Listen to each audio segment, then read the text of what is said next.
আসসালামু আলাইকুম। আমি তহমিনা লাইফস্টাইলে আবারও একটি নতুন ব্লগে আপনাদেরকে জানাই স্বাগতম।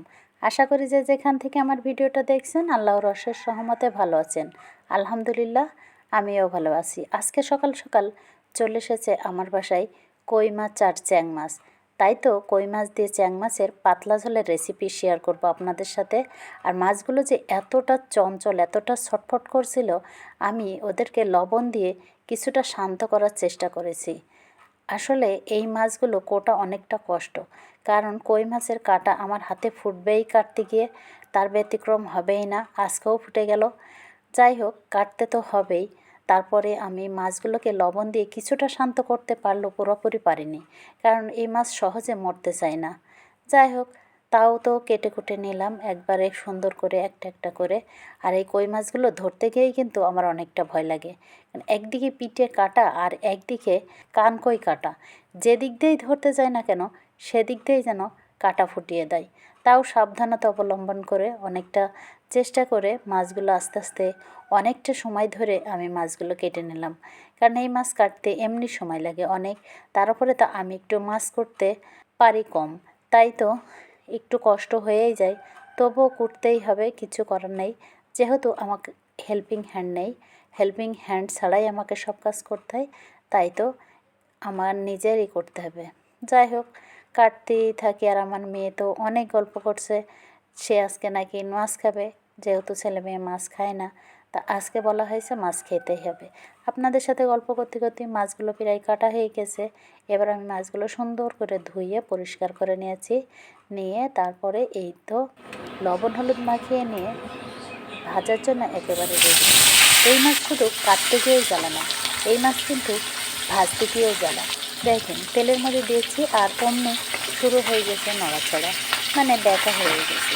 জ্যান্ত মাছ আসলে ভাজতে গিয়েও অনেকটা কষ্ট হয়, একদিকে দেবো আর একদিকে চলে যাবে, এমনই হয় এই জ্যান্ত মাছগুলো ভাজতে গিয়ে।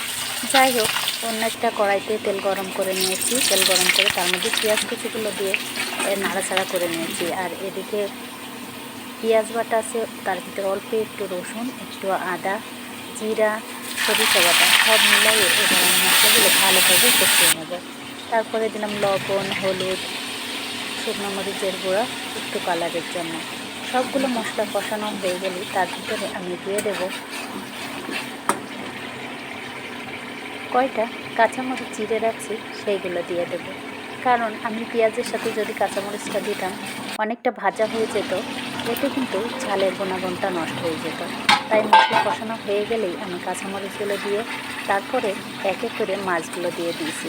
মাছগুলো দিয়ে এইভাবে আলতো হাতে নাড়িয়ে দিতে হবে, নইলে ভেঙে যাবে। আর টাটকা মাছ আসলে রান্না করতে হলে খুব আস্তে ধীরেই রান্না করতে হয়। যাই হোক, ঝোলের পানি তো দিয়েই দিয়েছি, এবার কিছুক্ষণের জন্য রান্না হতে দেব। আর পানিটা কিন্তু আমি বেশি দেবও না। এই মাছ যেহেতু বিলের মাছে কিন্তু বেশি পানিও লাগে না। এর মধ্যে আমি একটু ঢাকনা উঠিয়ে আবার একটু নাড়িয়ে নেব। এই পর্যন্ত ঝোল হয়েছে, আমি আর একটু ঝোল কমিয়ে দেব। এবার দেখি লবণটা ঠিকঠাক আছে কি না। যাই হোক, লবণটা আলহামদুলিল্লাহ একেবারে পারফেক্ট হয়েছে সব কিছু। ঝাল, লবণ, ছেলে মেয়ে যেহেতু মাছ খায় না, সেহেতু আজকে ভাবিছি ওদেরকে মাছ খাওয়াবই। এদিকে আমি আলু দিয়ে ভেন্ডি দিয়ে চচ্চড়ি করে নিয়েছি আগেই, তারপরে মাছ ঝোলটা করে নিচ্ছি। মাছ ঝোলটাও হয়ে গেছে, এবার কিন্তু আমি নামিয়ে নেব। ওই যে বললাম, ছেলে মেয়ে মাছ খেতে চায় না, আজকে অনেকটা বলে তাদেরকে মাছটা এভাবে রান্না করলাম। আর এই জায়গায় দেখেছেন কালারটা একটু আলাদা, এটা হচ্ছে কি দিনের আলোর, আর আমি যখন রান্না করি লাইটের আলো, দুইটা দুই রকম কালার হয়েছে, কিন্তু খেতে হয়েছে অনেকটা মজাদার। আর যেহেতু পাতলা করে ঝোল করেছি, টাটকা মাছ পাতলা ঝোল কিন্তু খুবই মজা লাগে। যাই হোক, রান্না বাড়া সেরা অনেক কিছু কাজকাম গুছিয়ে এবার খেতে চলে আসলাম আমার পছন্দের দুইটা তরকারি, ঢেঁড়স চচ্চড়ি আর মাছের কই আর চ্যাং মাছের পাতলা ঝোল। কেমন হলো পুরো রেসিপিটা? ভালো লাগলে অবশ্যই একটা লাইক কমেন্ট করবেন, আর খুব বেশি ভালো লাগলে আমার চ্যানেলটাকে সাবস্ক্রাইব করে দেবেন। আজ এই পর্যন্তই, আমি খেতে খেতে বিদায় নিচ্ছি। আপনারা সবাই ভালো থাকেন, সুস্থ থাকেন, সাবধানে থাকবেন। আল্লাহ হাফেজ।